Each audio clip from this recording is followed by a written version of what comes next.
Howdy all, this is your host Rogue. Welcome back to Lovettgamez. Today we're going to be playing the Miskatonic game. Don't know much about this, so I hope you enjoy.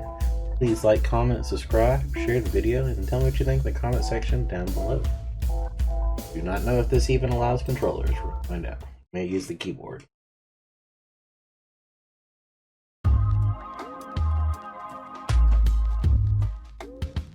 Marie Peanut Butter.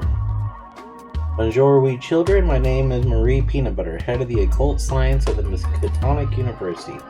Ours is the most prestigious institution of dark magic, the occult, and all the strange ghoulies that live in your peripheral vision. Oh, well. So, how do I... Oh, you have to click. Here to tell you a story about a little girl that ruined everything, but ruining everything gives you opportunities to make everything better. Wee wee. So, what's that? You have a giant head sticking out of your head? A hand sticking out of your head? Oh, that's because I'm French. It's a thing we have. So, no funny business. You'll learn that strange things are afflicted throughout the story. After this, you'll think that my head is cute and adorable as you should. But first, let me describe the state of the world. Prior to the witch girl that ruined everything, do not fret, you probably know this already. You're aware of the giant aliens that we call gods and the cultists that worship them, no? Well, let me tell you. Some worship Cthulhu, the giant man, octopus, dragon thing. His cults teach them eternal patience, waiting for Cthulhu to come back to them. They could destroy the world. Rude. Some worship Yog, I don't even know how to Sloth, the outer dimensional god of knowledge. These smarty brains try to build portals to let him come here, but that would destroy the world too. Not so smarty. Most humans, like our witch girl, worship Igu Roth, known as the All-Mother. Even cultists for other gods will pray to Shub, the end of their spells and rituals. That's because the Shub is the goddess of humanity. Her cults preach love and compassion among everyone. Very lovely, But like the witch girl, some can blend by their desires of harmony. There are some that take advantage of the naive notion that all humans are loving and good, not so lovely. Okay, so now you know the gods, let's talk a small bit about the humans of the world. Some countries have been more affected than the others of the strange happenings of the universe, for example in Canada. Yetis. Thousands of them. The Canadians are well prepared. Yeti invasions are considered a national pastime. Bring the family, we'll shoot some Yetis. This is what us French call an English person.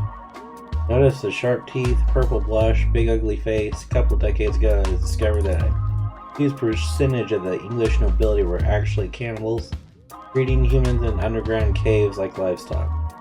Everyone in England went crazy when it was found out, so now they're all cannibals too. Apparently the Scottish found it hilarious. This one is also my boyfriend, so no touching his ugly face, These little fellows are called Australians. When the Shoggoths left Antarctica, they came across a big island filled with lovely, delicious humans. The humans didn't want to be devoured. Even when half dissolved in their sluggish bellies, the humans would punch and kick and smash bottles inside them, making the Shoggoths very uncomfortable. So instead of trying to eat them, they formed a cute little symbiotic relationship with the Australians, granting them immortality in exchange for less punching. So the little Shanes and Sheilas can happily booze and barbecue away for all eternity. This is called an American. Note the silly haircut and gigantic button. Specifically this American that our story revolves around. The little witch girl that ruined everything. How can you tell she's a witch? There are many clues. Example, the pasty skin. The symptom of spending her days asleep, her nights dancing naked in the rain, with her coven to conjure strange hexes. Also the little black choker thing that's closest you get to a uniform they get. Also, she doesn't wash. Are you gonna make me look like a dumbass in the story? Because it's only like 20% my fault. Our story begins with our smelly dumbass being briefed on the university's secret protocols after being hired as a security guard for the occult science building. But on her first assignment, she discovers that all is not as it seems at the prestigious school. Thanks, nutsack. Now, Miss Lestrange, you understand that the security agent, your off-site assignments are to be kept. Aha. You also understand that as a security agent, you'll be in very real danger from both the physical harm and mental corruption. You understand that your body is subject to mutilation at any point during your employment and residence in Arkham. Rad. And finally, you understand as a University of Occult Science, you're obliged to assist us with research regarding your supposed magic eyes, and failure to comply will result in your immediate dismissal. Sure. Well then, Miss Lestrange. Welcome to the Miskatonic University. Awesome. Ah, you must be the new security guard, Charlotte, right? Yep, that's me. Great, I'm Johnny, head of the Eternal Security. I'll be giving you a tour of the building. You'll be patrolling, and then I'll show you your quarters. Ready to go? Sure. We'll be working here in the Occult Science Building. You're a witch, right? You've dabbled in the occult science. Well, I'm pretty good at the occult stuff. Mostly I use it for errands and favors for folks. Plus a few hexes, curses, blights, just to keep that witchy appearance. Blood into jam, bones into sponge cake, cat into mush. Phallus into tiny screaming vestige face. Normal stuff.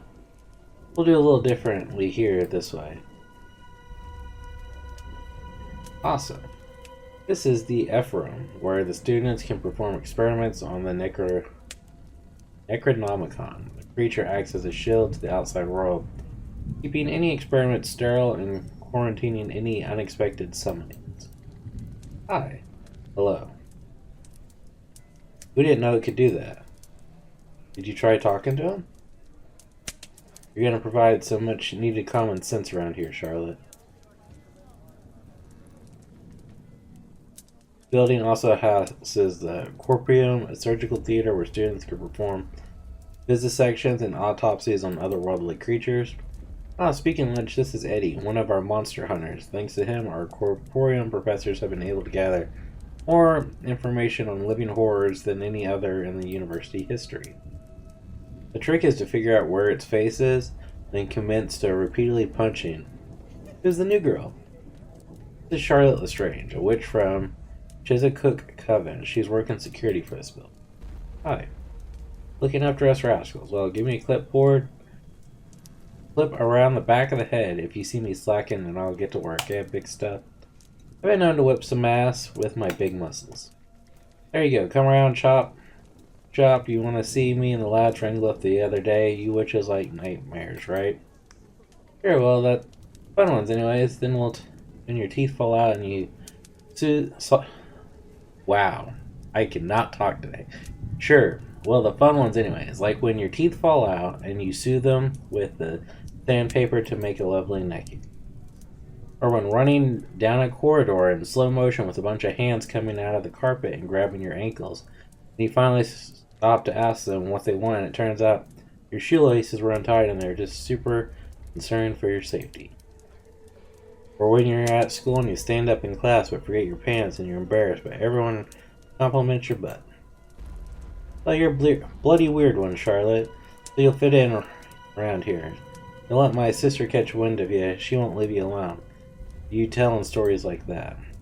Here's the curator of the Corporeum, Miss Marie Peanut Butter. She used to be a void shaman from Paris before coming to work with us. As fun and satisfying the void is, my true passion lies in discovering how things work. At least when they are dead. Groovy. What's a void shaman? You know the dark thoughts you have sometimes for seemingly no reason? The ones that tell you to jump the edge of the cliff or rob a bank when cashing a paycheck? Or drop kick a grandma through a stained glass church window at a funeral? Hey, I get those all the time. Well, those are not your thoughts. A few hundred years ago, the French autocracy way of life was so decadent, with whim-filled their unbridled sauciness only went and summoned a bloody Hedonism god. Damn thing lives under the Paris catacombs and communicates telepathically with all the people all over the world, urging them to give in to their darkest whims. The French get it the worst, of course, so these shamans take it upon themselves to do the dark deeds. So the rest of France don't have to be so rigid. My last act of the shaman before coming here, I took my clothes off, covered myself in lemon cake, green food coloring, and terrorized the local village as a delicious swamp monster. Quite enjoyed that one. Shall we press on with the tour? Sure, bye you guys. So, not to be rude, but judging from the bandaged up arms and sick eye scar on the terror lines of your hair, I'm getting the impression that security work here is, a little dangerous. Oh no, not at all. At least the occult science building is probably the safest on campus. If something went wrong in the building, we'd all be dead. Too dead to notice. Don't listen to her. She's a little jealous that the new girl gets the cushy gig while she gets stuck in the math department. What happens in the math department? What doesn't happen in the math department? There's nothing so cold or so unforgiving, so dark as the mathematicians. The universe is not but an equation. They shriek behind the burnt hair and sledge-tainted cardigans. One that can be solved. But how do you solve the equation of a dozen screaming children being jested by a black swirling chasm of teeth and clawing hands opened at the far end of the classroom by one of their damnable equations? Damn you, young Henry. Carry the damn too. So let's carry on with the tour. Next up is the library. Awesome. Each building hosts a small library dedicated to researching and documents the subject that building students are studying. Here is the occult science building, so we keep original copy of the Necronomicon, as well as translated copies for foreign exchange students. That's a lot of knowledge. Ah, and here is our little librarian, Charlotte. Meet Miss Emmy Saccharin Hulu Blue. Hi, I love your mask. I didn't know you guys had a Shoggoth here and a tame one too. Well, Emily is in a Shoggoth. She had a small accident with the Necronomicon a while back and ended up like this. Our occult scientists learned an awful lot about what happens with these tomes of black knowledge. When you spill your soy, no-whip, iced caramel, macchiato, two-shot hazelnut on them. Ah, it sure looks like a Shoggoth. Purple, gooey, moderately adorable with a hint of terrifying. Well, that's the Necronomicon for you. It's funny spelled in a non-fat frappuccino with extra whipped cream, chocolate sauce. Just turns you into a puddle of loose bones and blood. Still hasn't stopped Emily from performing her duties, eh, Emily? Who use you? Shall we press on? Okay, nice to meet you, Emily. Charlotte, this is Lizzie of Dunwich, our Shoggoth consultant. She taught us quite a lot about the outer dimension during her time here. Lizzie, Charlotte's the new security witch. Are you the sort of witch that does the naked in the rain, or the sort of witch that does the lucky charms and the big hats? I'm the rain kind. You and me are gonna get along-ish. So, how come I can't... What are you? I'm Lizzie, what are you? I mean, why do you look like a shadow or like part of an eyeball that stopped working? It's because humans can't see because they are afraid of me and my sister's appearances. Everything else can see me. A shy doggies are all tuck tails whenever they go near them. Lizzie, an example of a mental phenomenon found only in humans known as the cerebral voiding. The trick of the brain to preserve the sanity of its carrier. When the person comes across sights too horrible to comprehend, their brain refuses to render it, instead of showing a black silhouette in place of the sight itself.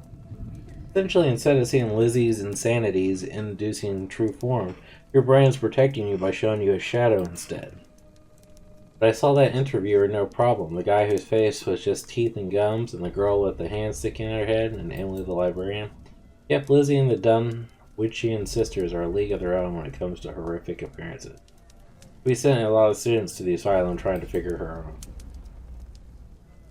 That is awesome. Yish. Here's our head of catering, Mrs. Roth. You can cook anything with 3 or more legs. Yum, hi. Oh look, you witches all skin and bones. You just let one of my little gremlins know what fills your tum, and I'll whip it right up. What humanitarian dish for today? Dave from accounting, my dearest. Ooh, pork sandwiches, lummy lum.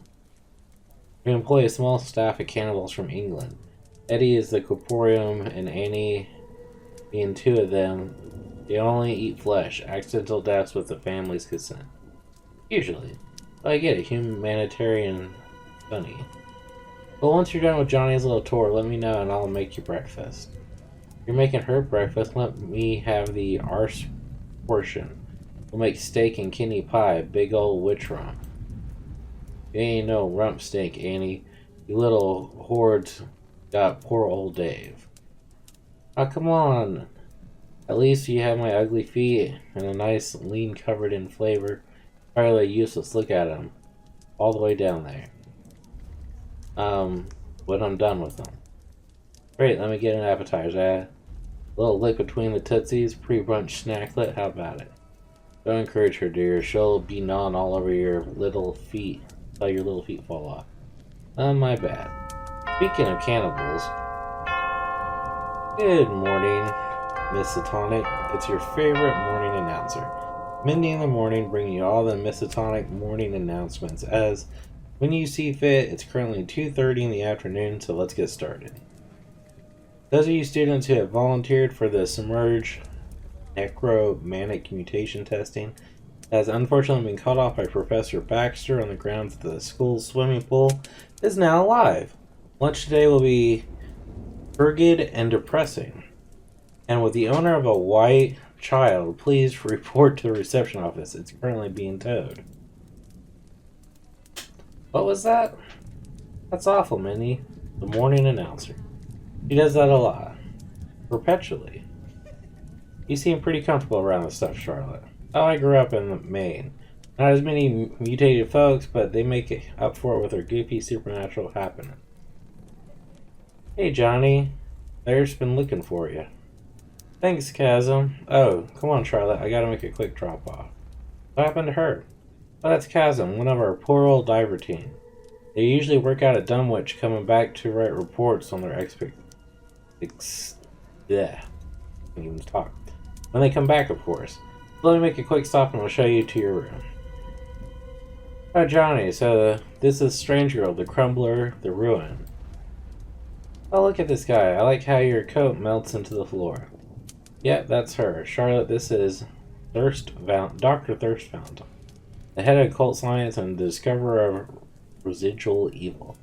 His work has taught the university about lingering nature of documenting malicious entities. Essentially, he figured out why seemingly insidious writings can summon horrific creatures or cast terrible curses. That's why the books bleed. That's cool. I had a book that kept growing teeth and screaming and whatnot. That's my diary, though. Excellent. I shall inform my colleagues of your arrival. We will merely indulge in the popped corn ta-ta. I like him. You know, you come highly recommended, Charlotte. But yeah, by who? Charlotte. Can't believe they finally hired my tiny baby monster. Ramen, what are you doing here? Got me some gainful employment teaching kids about the old school dark magic. None of this occult science in my class. What, they've got you teaching? Oh, you know, I'm in security, keeping folks safe, wandering the halls, a comically large keychain bopping folks on the head with a flashlight, top secret mission, stuff like that. Pretty on point hiring selection, if you ask me. Yeah, safety. That's definitely a keyword when I think of Charlotte Lestrange and her magic eyeballs. Hey, those cats turned inside out on their own. I sneezed. That's your gums. Well, speaking of cosmic abominations, I gotta teach a bunch of 18-year-olds how to turn blood into peanut butter by dancing in the rain. You're gonna love it here, Charlotte. The Miskatonic's just one big, like-minded community, all working towards making the world a better place, just like our coven. Come find me when you got some time off. There's nothing cosmic about them, running around with cats with their bones on the outside. They've got better. So you two are some kind of cult? Sort of. We're witch cultists of Shub. Essentially, we believe that since the universe is filled with crazy, awful bullshit, that humans should be nice and loving to each other. Some, like the cult of the Black Sun, have these awesome bake sales for their neighborhoods, where others, like the cult of Lovettgamez, hunt and slaughter encroaching monsters to protect their hometowns. We're sort of like goth Girl Scouts. What about you witches? We take all our clothes off and dance in the rain. Typically witchy stuff, but we use black magic to do nice things for the townspeople. Body snatching, breach birth babies to make them crawl out of their mom. Summon fixer pixies when a guy's leg falls off, using transmutation circles as portals, or when trash collectors want a week off. Stuff like that. Wait a minute. The cult of the Black Sun do bake sales? The cult of loveliness are monster hunters. What does the cult of killer, murder, death, plant gardens or something? Oh, you mean the cult of fetrid retribution? No, those guys deliver meals to old ladies. And what about the magic eyes? Oh, don't worry about that. I just do this.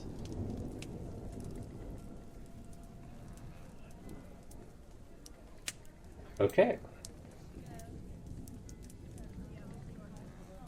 It just stays like that. Sometimes weird stuff happens in people's minds. Usually they forget something or get an eye twitch. Long enough, I don't use it on little animals. It's pretty harmless. Okay, so let's keep going. This is your room. A little tight, but the lunch lady's bring security guys breakfast every day. It'll let you get settled, and then you can explore and patrol route until Bob gives you your first assignment. Perfect. Thanks, Johnny. Okay, I better go familiarize myself with my patrol route. Hello again, it's time for a quick tutorial. You're about to enter what's called Patrol Mode, wherein you're allowed to freely investigate the occult science build. Use your mouse to click on characters to initiate conversations, or doorways to move to other places in the building. Careless patrol will always start here, outside our room. If you want to save the game, hit the little cog at the bottom right of the screen, give it a try. Don't forget to visit me in the Corporeum week. Staff dormitories. Please report all breakages, pillages, corpses, interdimensional tears, unattended viscera to a member of the janitorial staff there, appropriately trained in the situation. For sanitation, body disposal, quantum physics, and mild mood. We're gonna do save. Case. This is Nutty Annie. Ah, spooky. How's your feet? How's the fascination with my feet, Annie? Surely the juiciest stuff for cannibals is like the brain or whatever. No. Can't eat brains, my lovely. Eating brains gives you the shiggles. Shiggles? What's the shiggles? Shits and giggles. An English disease makes you shiver and laugh uncontrollably while you lose control of your body and then you die. Had a friend who had it back home, significantly less hilarious than it sounds. Sucks, man. Yep, now I'm all inconsolable. The only way to cheer me up is give me a bite of your giant bum. Damn it, Annie, you almost had me feeling like you weren't a complete ass. I don't need to be a complete arse, just half a cheek at most. Okay, that was pretty clever. Here all week.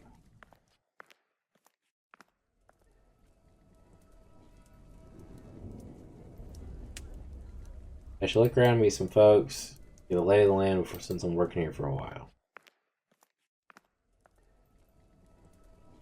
Nico Day. You're the new security girl, right? I'm Nico Day, archivist in the occult science building. Feel free to tell me your deepest and darkest. Okay, I left the school when I was 9 to become a witch. Quietly hope that the school don't teach people anything important past that. Interesting. And they do, by the way, quite a bit. Oh, well, shit. Don't listen to him. If you can count and spell, everything else is optional. Roger Cavendish, Chief Medical Officer. And what does that tell you? You can do more than count and spell, right, Doctor? Well, a few things. Bringing people back from the brink of a terrible atomic death, creating vaccines for supernatural diseases. Have you seen a prosthetic tentacle? Don't get him started on his damn prosthetic tentacle. And more nuggets of security, Charlotte. Here's a fun one. People think that I cock my hips all the way because it's a shib witch coven thing. It's really, I'm secretly proud of my butt. It's a good butt. The rest of me sucks, but it's a damn good butt. On behalf of all the cannibals, thank you for sharing it with the world. You're welcome. Does he have anything? No, it's only go right back in the same conversation. Alright.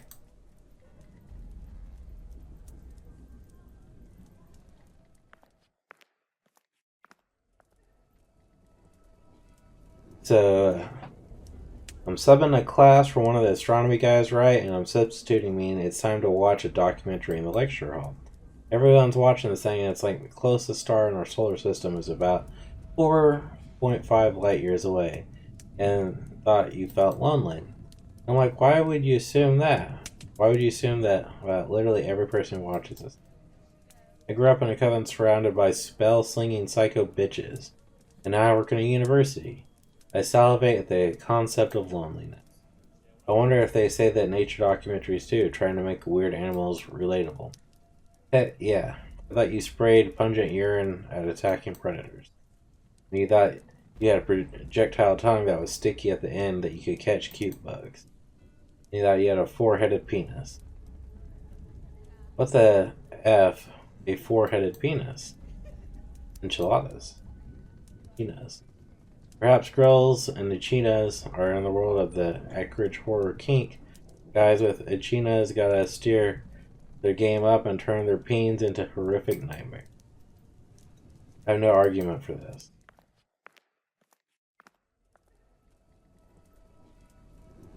Annika Silverstein. New security. Annika Silverstein, alien technology. Caleb Walkinshaw, pun enthusiast. Charlotte Lagrange, badass witch cop. What happened to the last security guy? Are they all sick on retirement adventures? Last I heard, he landed in Aruba, then the rest of him landed in Cancun. It's quite tragic. The entire occult science building exploded, leaving our only crater bodily filled with indentions of the faces of the workers and students who were in there, and that was before our time, of course. Since we were alive and what? Huh? There's like protections from that happening again, right? Oh yeah, they put a sneeze guard in. Exactly. Right. Well. Marina. Did you know that before it was completely abandoned, Innsmouth desperately tried to become a tourism town? Tried to focus on aquatic circuses, gift shops, freak shows featuring left over a dead one. I have to be named Most Attractive Deep One Hybrid every week beauty contest. Oh, you don't look like a deep one. That's probably why I kept winning. Alright, we're gonna save that since we talked to all of them. Probably not a good idea to immediately start taking naps. Alright.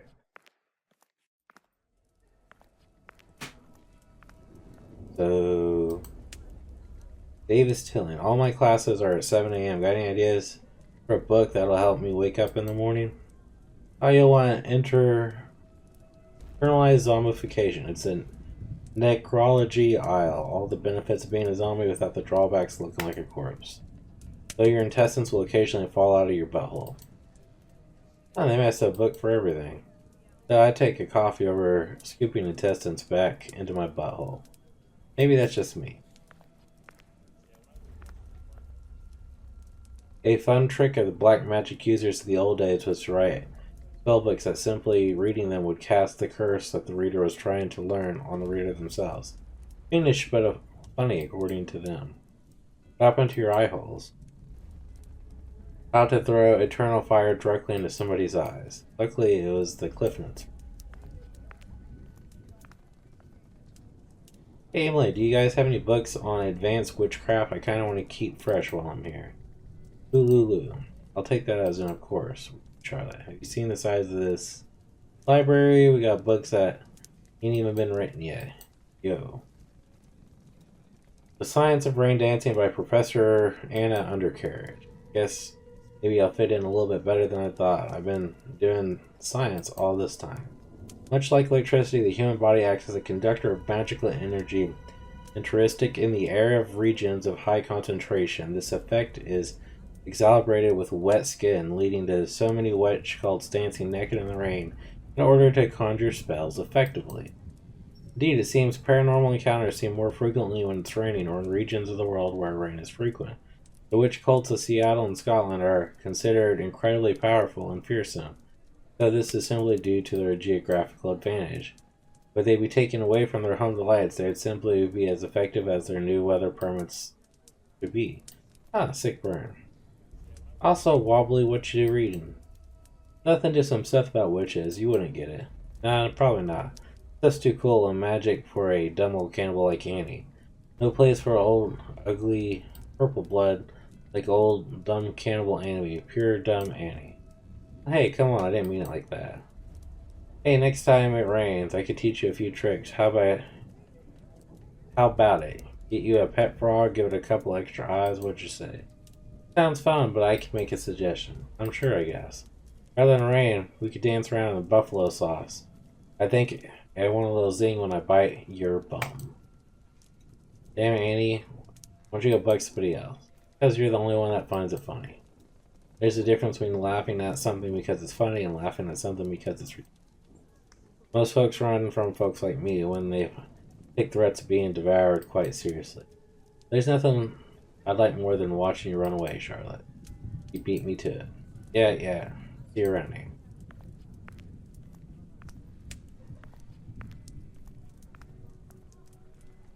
Malicious below. So, what's happened with the puppets?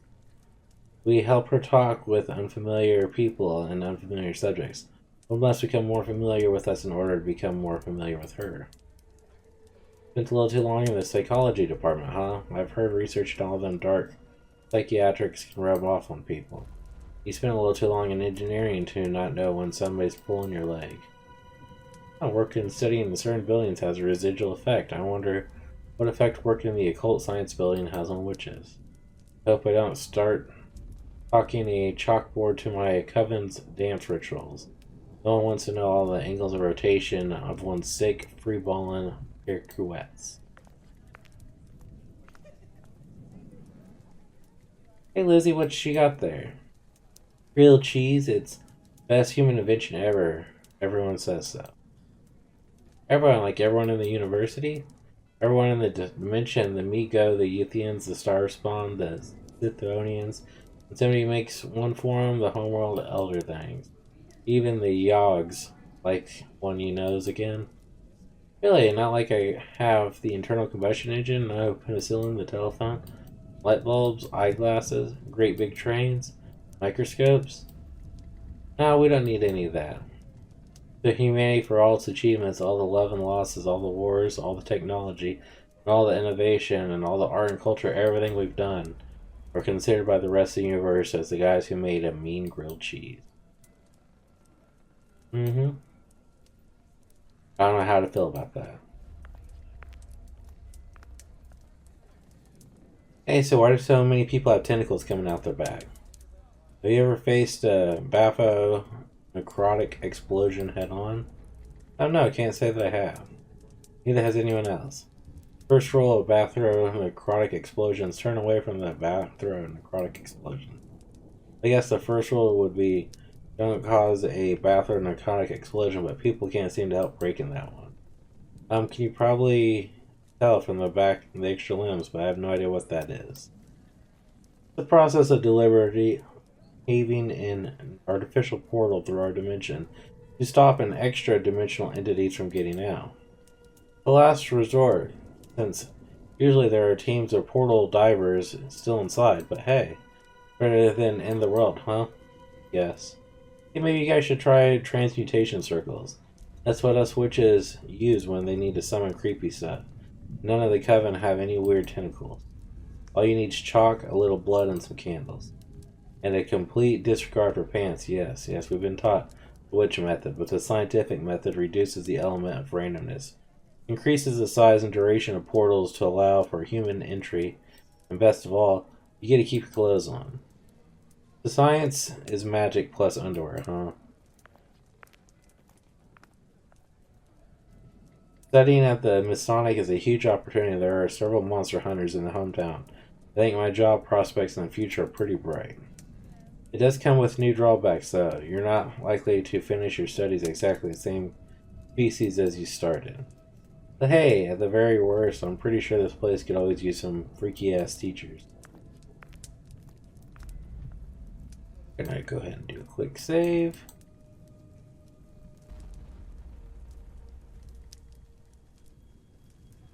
Nothing out there for me. My jurisdiction's right here. Although patrolling the whole universe would probably be good for old leg muscles to get toughened up in case it's a monster attacks. Can't stand a lean steak myself. Much prefer a pressed ham. Stop trying to make me laugh, Annie. It ain't gonna work. She just wants to eat her ass.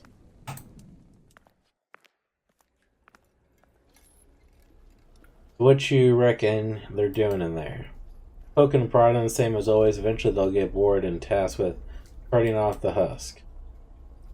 Hee, if you told child Albert about the future carrying corpses would be considered the easiest part of the day, I think he'd actually pitch a fit. I have thought the part between carrying the body to the corporeum and carrying it away would be the easiest part, though I guess hanging out in the spooky ass hallway can be a little exhausting too. Oh yeah, so it's the same conversation. Alright. You guys.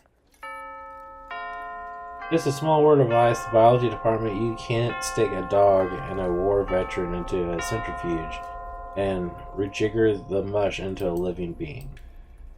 And everyone say hello to the world's very first werewolf. There's clearly a reason I'm not down there with you guys. Aside from, a carnage it would cause. Did you guys hear about the werewolf? You guys gotta check it out. We're not down here, Mike. We gotta get the incinerators going before we can knock off. Connor's right. We've been burning whatever nightmare the corporeum's working on, and then we could go gawk at whatever nightmare the biology department's working on. They've got their own burners, after all. I thought we'd have a bit of a werewolf become a werewolf, then again, how would a werewolf stop at one bite? Let's just eat whatever it was biting. Maybe that's why we don't have zombie plagues anymore. Oh man, look at this sick, awesome thing. That tough stuff is a colony cuttleworm, complete with the bloody spinal cord of their human host. They like to lay their eggs in the city pipes, and once consumed, they attach to the spinal columns of their host and eventually controlling their bodies' every move. Sort of like zombies, except a lot more screaming and begging for the death of a very interesting species. That's deceptively adorable name for the worst thing ever. I bet the boys that I could yank the spine out of this poor sod's mouth. Turns out the worms form a rock-solid grip on the host's brain while they're piloting them. Fingers here, I'm gonna give them a little prod. See if she can't get them out and let go. The mugger's melon's meat. Yeah. Here we go. Oh, excuse me, I just had a dark thought encouraging that I slit my wrist. Take off your trousers and play with your bottom like bloody bongos. Probably better to use spare blood, eh? C'est la vie. Ah, big strong man helping little lady sadistic madness. Cute.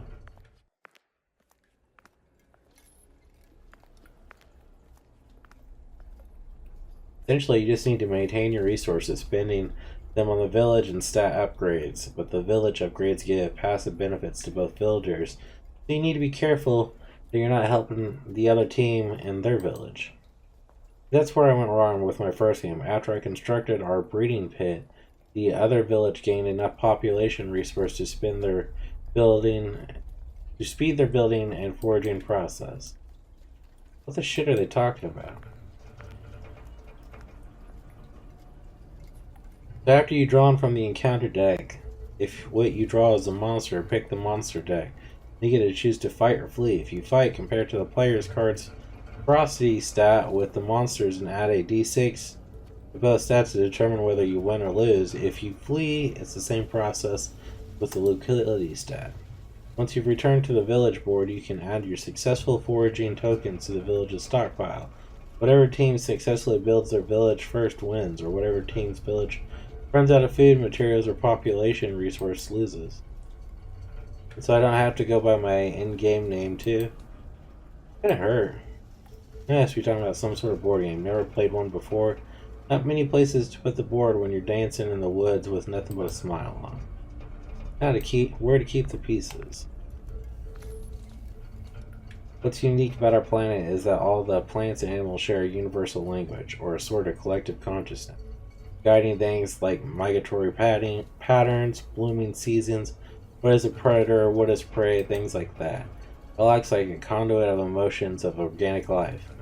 If flower is plucked, the garden screams, cow is slaughtered, the whole herd weeps.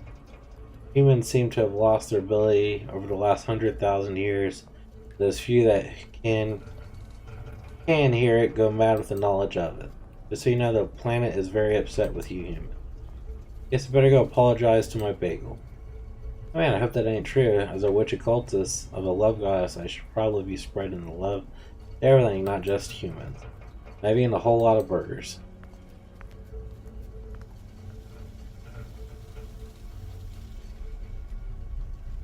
Trying to say periodically. Hello again, how's it going? Can't complain. You're the one who taught the Emporium to talk, huh? Oh, I guess, but I think he already knew already. Hi, wait, let me figure it out. Oh. Layer of grime over extremities, so you're aware of the mutagenic atmosphere and have applied a home remedy. You're a local to New England, but you're not a real accompanying stench.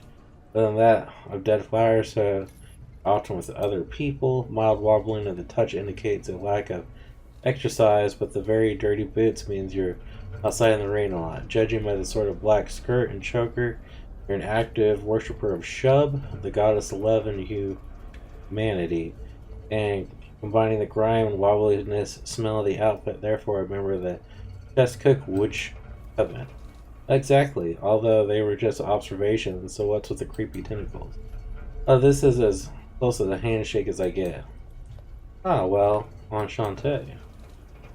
What's your deal? I'm Jessica Morgan. I'm the record keeper for experiments performed in the Necronomicon. Though I was a detective before my arms got noodled.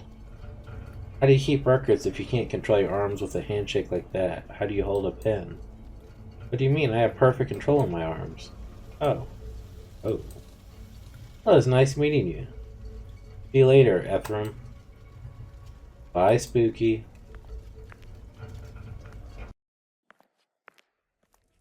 Dude, this place is huge. Do those wormy things act at your arms? That's pretty groovy. Yep. Thing to remember about all the occult shenanigans is that most monsters are just really ugly animals, and animals can be cool. How do you train them? Traditionally, a combination of treats and mild punishment. As a treat, I let them keep my arms.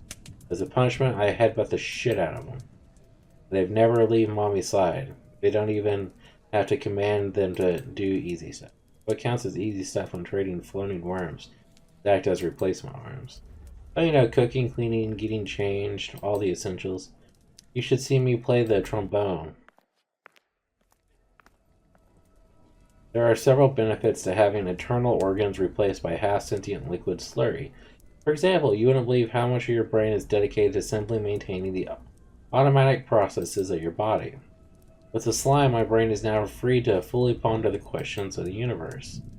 Oh, I gotta admit, you're putting a good spin on the still. Carrying a handkerchief around to mop the incorrigible sludge out of my eye sockets is a drawback. Forget hygiene. You're at Miskatonic. If you're only trailing black slime, you're practically cleaning the place up. Nothing gets the occult scientist down, I guess. Though wouldn't his brain also be replaced by goo? The geography building has probably the least dangerous lessons on campus, but also has the highest security. Can't have the public figure out that the plateau of Ling is, or worse, rely. Why not? You know how some people can't help but get close as they can to the scene of a car crash? Imagine that car crash being a centralized supernatural apocalypse based in the Pacific Ocean. Folks would climb over each other to check that out. Yeah, I guess. But it looks pretty radical. So what's with the folks changing the names for the board game people are talking about? It's to make the consequences of the game seem more real. A lot of people need an escape from work or their studies, and the game's a good way to do that. Oh, so you can play with you guys when I got some time off or whatever? Depends, what's your in-game name gonna be? Huh. Thrust Powerful, a badass... Thrust Powerful. Badass Barbarian, saving 6 winches or whatever. Huh, nope. Bye. Better than everyone else's dumbass names. Whatever. Who thought you'd play a game where Thrust Powerful, the badass Barbarian sounds non-canon? Good afternoon, Charlotte. Are you ready for your first assignment? Sure, lay it on me. Excellent. The Miskatonic has a small research outpost located all over the world, dedicated to collecting and relaying occult data back to the university via radio. One such outpost is in New Orleans, where you'll be going. Okay, so what happened in New Orleans? We're not sure. Our researcher is supposed to relay daily radio messages back to us, but hasn't checked in for several days. Your task is to go to the outpost and knock on the door. If he's there, ask why he hasn't been relaying data. If he's not, return and tell us. That's it. Knock on the door. Exactly. Under no circumstances are you to enter the outpost. Just knock and leave. Okay, so how do I get there? After a few disasters, the government disbanded the Miskatonic's experiments to be completely sealed off from the outside world. As a result, every outpost in the country is interconnected by these tunnels. Helps with transporting creatures running off into the wilderness. See? Spooky, so I'm walking to New Orleans. Oh no, of course not. You'll be having a driver. Hi! Oh, hey Lizzie. So you're driving down the spooky-ass tunnel system together. Yesh. New Orleans is not far in straight lines. Should get you there lickety-split. Have fun, you two, and remember, don't go in the outpost. Okay, see you later, Johnny. Guess this is the place. We're gonna save. That's weird, the door's open. So, well, the mission is to knock on the door, see if anyone's in, then leave it be. If the door's open, something bad might have happened. Like what? I don't know, it could be anything. Maybe they're out of banana bread, maybe someone's pregnant and they gone to go get a doctor. Maybe the Cthulhu cultists have invaded to have a sick hoedown. Maybe they're pregnant with Cthulhu cultist banana bread baby. You should check it out. Supposed to be authorized to go to an outpost. Done witches and witches are knocking on doors, not poking around outposts. Come on, we'll be fine. Show an initiative. Be like, wow, Lizzie and Charlotte, you saved the day by poking around in the outpost. Good thing you did all the chupacabras would and got back to home base and ate all of us. I don't think that's what they'll say. Well, I'm going to take a look anyways. Feel free to join me if you want to save the university from chupacabras. Guess it'll be okay if we just look. Fear the goo. This is the New Orleans outpost. Initially, the outposts were each equipped with long-range radio systems and were able to communicate with each other, starve off loneliness, good for morale, until the Australian outpost incident broadcasted the screaming of the entire country on all frequencies. Now the outposts only communicate with the Masonic hub. Can't hear each other, good for morale. Nice. Huh. Fear the goo. Grin and goo. What goo should we be fearing? Should I fear the goo? Fear the goo sign is written in? Maybe it's peanut butter. Humans are lethargic, right? Only the ones who hate deliciousness. No, I think it's a warning about some goo. Same goo it's written in. It can be dangerous if the warner preferred using it over, a pen. Maybe he has no pen. Maybe his pen is goo. Maybe that's why he's so afraidy. Because of pen goo. Guess that's why there's only one way to find out. Let's keep going. A lot of goo. I go back. Forward. I better sweep this whole room before we move on. That's the detective thing to do.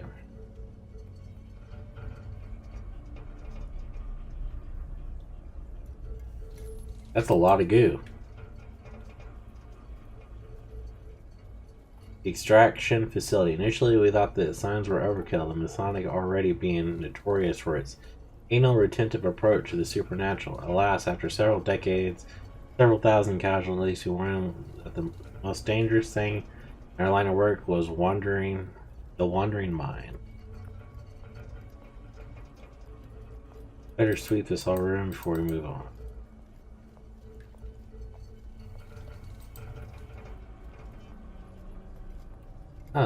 Chip balls. The door is locked. So there might be goodies inside. Eldritch goodies. Look, it says extraction facility. This must be where they're getting the goo. You gotta get in there. Why? Because if someone tells me to fear something, I like to know exactly where that something comes from and how to punch whatever made it in the head. Whoop some ass. Besides, it sounds exactly like something that the hottest new occult detective team in New Orleans would do, right? Solving some sick-ass mysteries. Okay. There's a lot here.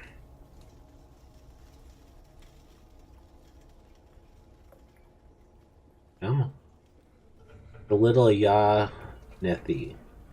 There were a small number of personal effects on site, easier to just let them have their own trinkets than to enforce the contraband rules.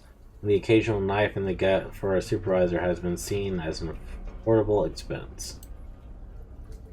Looks like a syringe, that beefy-ass needle hole thing, too. The goo's either going in someone or coming out into something. Either way, it looks like it hurt like hell.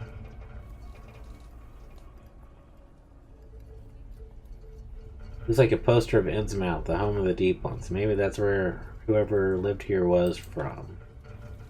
What's the Deep One? They were the race of fishy, froggy folk that lived in the underwater city on the coast of Innsmouth. In exchange for peaceful fishing and crabbing seasons, they would mate with the local Innsmouth babies and create little baby hybrids.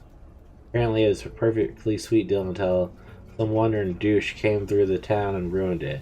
Lynn told the government they torpedoed the underwater city and rounded everyone up and sent them to concentration camps and whatnot.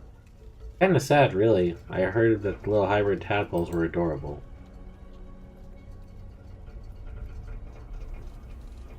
Some sort of manifesto. April 9th, a half-gallon. His name was Daniel. April 10th, 2-gallon. Told me to give her a locket to her lover. April 11th, 1 gallon. He is still alive. What have I done? Then it stops. Oh.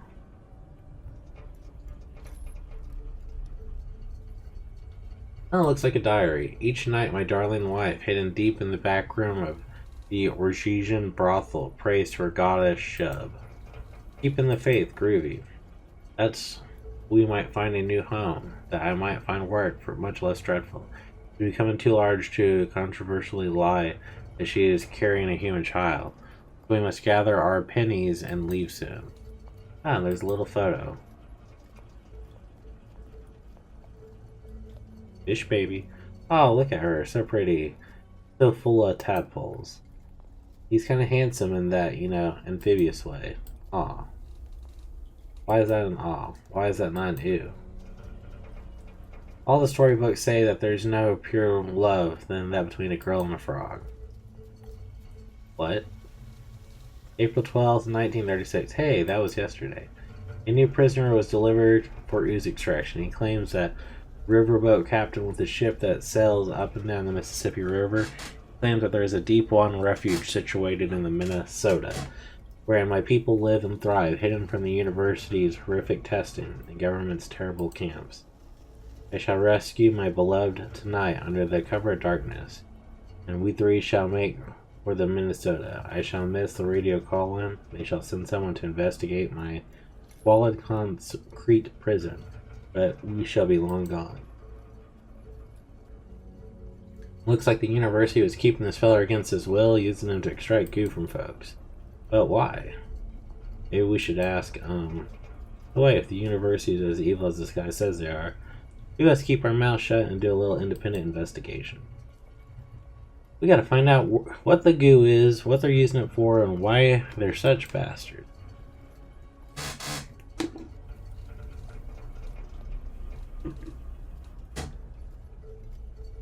The Holm cell. Every outpost, no matter how small, no matter what the research is, house Had to make a small holding cell. The topics we study at the Miskatonic have an alarming rate of contagion. Fucking shit on my dick. Another locked door. You look angrier than you should be. Sorry, the concept of, privacy makes witches a little testy. Whatever, let's find ourselves some keys and F these locks up.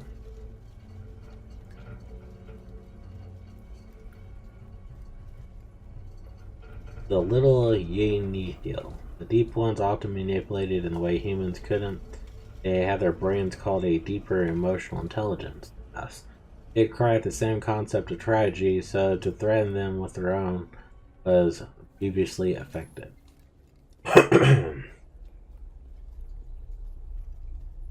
What the fuck? Those are super rare Dead Randy and Monogamy ARC covers. How did he get these? These are like ultra banned across all America. We gotta take these. What? Dead Randy, the sexiest necromancer. It's a cute little incubus that runs around saving zombie girls after the world ends, and then boning them. The story arc was written by my first coven den mother, Agnes G. Wither. The story of how the succubus girl, the purple girl hero, wants Dead Randy all to herself. But they're all mutual. Dead Randy gets sad, and then he's not boning mad dames. And him and the succubus girl learn the love should be shared with everyone, not saved for individuals. Adorable. Why do humans ban that? The same reason they ban everything. Folks getting too cheerful. Promoting cultist ideologies, they said. Not sure how. Love everyone can. Everyone you can, and don't be a douche is considered the same as, let's get Cthulhu to F up the world or whatever. Plus, I guess that Randy's pretty rampant in the series. Hard to get that love everyone message across in the story about the famical blue midget without getting, vigorous. But the message was awesome, completely true to the cult's mantra, and everyone in the chestnut thought the witches were pretty groovy after the stories came out.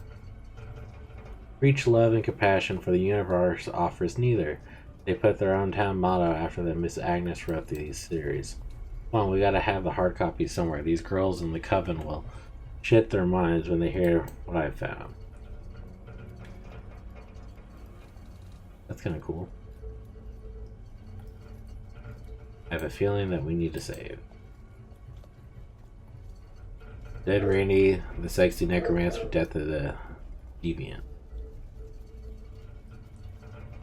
Once again, Dead Randy finds himself expelled from the Incubus Academy of Hell for not looking like a tiny idiot portion of the class. Forever exiled, Randy seeks refuge the desolate earth, destroyed by the mysterious plague that leaves the land barren of all but zombies. Using his powers of necromancy, Dead Randy cobbles together another village made of bones and sin and draws zombies from all over the wasteland looking for a place to live. Once populated, Randy affectionately names his town the Bone Zone. Aw yeah, I peek a few cute zombie girls in the shambling horde. One-way ticket to the Bone Zone.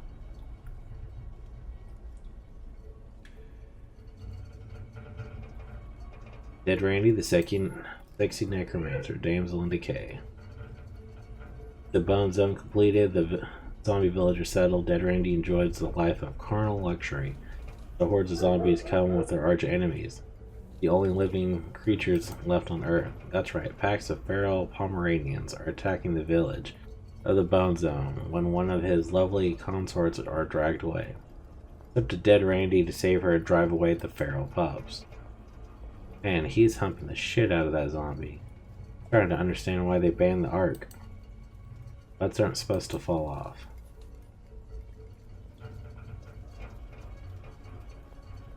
Dead Randy, the sexy necromancer, Polyamorous Pollyanna. A new visitor from the underworld arrives in the Bone Zone, a salacious succubus named Sally.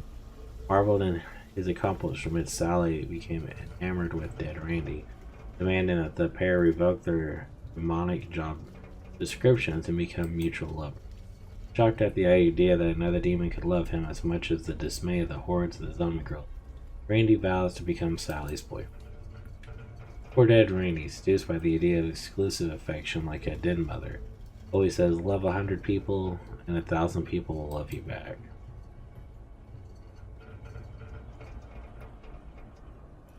Dead Randy, the sexy necromancer, trouble in paradise. Dead Randy, the sexy necromancer, harmony arc.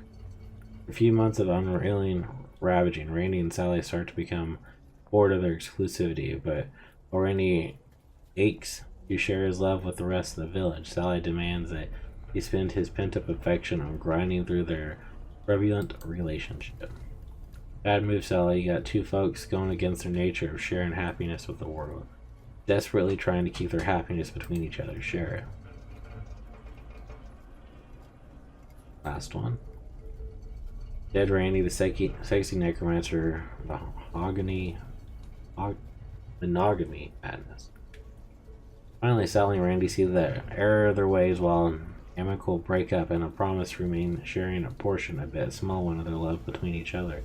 Randy and Sally tear through the bone zone, vigorously loving everyone in their path. I love a happy ending. I guess the last 40 pages are just meant to, lock the message down.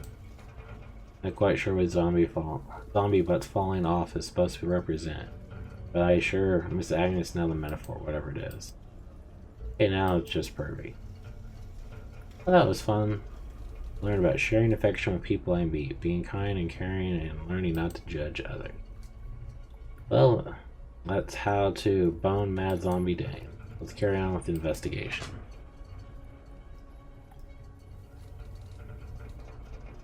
Designated sleeping area.